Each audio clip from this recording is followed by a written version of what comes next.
full left, full left, full left, full left. That'll do.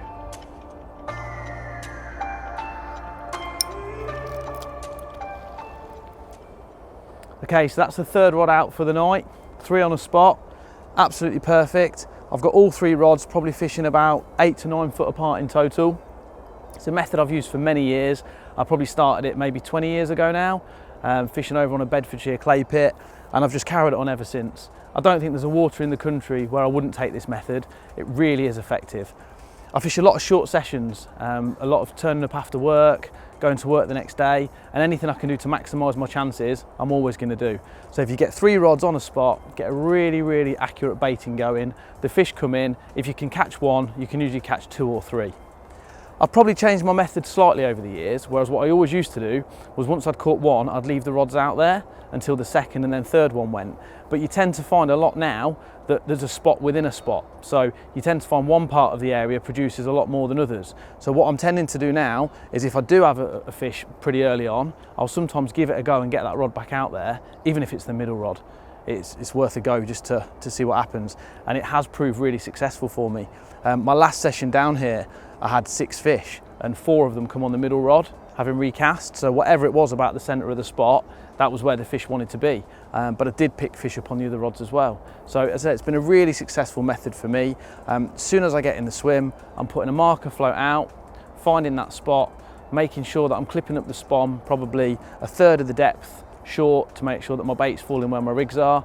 I get 3 rods in a line, somewhere between 6 and 10 foot apart, get the bait on the top, and the fish seem to do the rest. I'm now going to take a few minutes to talk you through my presentation that I do use when I'm fishing 3 on a spot, because it is important that everything's accurate, everything's right, you can't leave anything to chance, and of course with the weed I am fishing at the moment, everything needs to be strong and reliable. So I'm going to go and grab the gear and show you how I fish. Okay, so now the rods are out for the night, hopefully there'll be some action to come. I'm just going to take a couple of minutes to talk you through my favoured setup. It's a setup I use all the time, everywhere I go. I fish a lot of short sessions, so I like things that are very interchangeable. I can change the hook quickly, I can change the lead size quickly. If the fish is in the net and I want to get it out, obviously minimal disturbance, get the rod back out, I can just cut the line, get the rod out of the way, and then worry about unhooking the fish afterwards. And that for me is a helicopter system. So this is the system. It's 45-pound downforce leader, lead core leader. Really easy to splice, small loop in one end, small loop in the other, dead simple.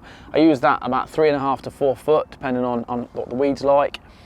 The top bead is our naked HeliSafe bead, absolutely fantastic product because it has a small little grommet attached to it where as it pushes up, should you be snagged or the fish get tethered, it pulls up, pushes the little grommet off and the hook link can free itself. But you don't lose the small little ring off there, it does remain in place, which is very handy and it's really secure as well.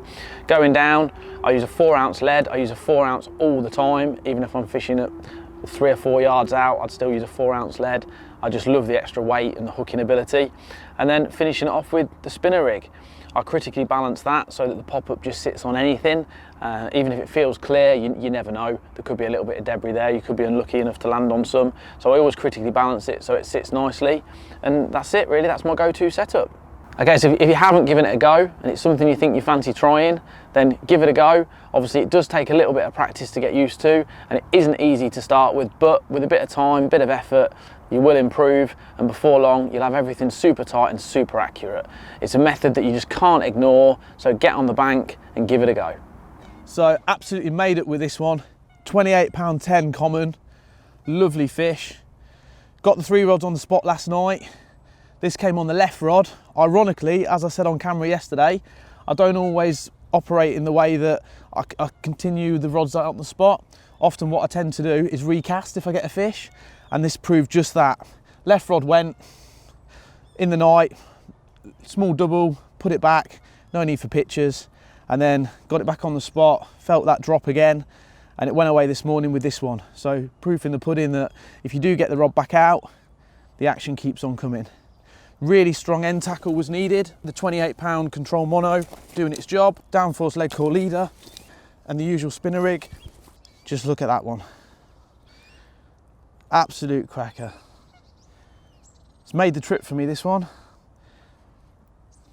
Best of 7 fish. I'm going to get this one back, get the rods in and get off home.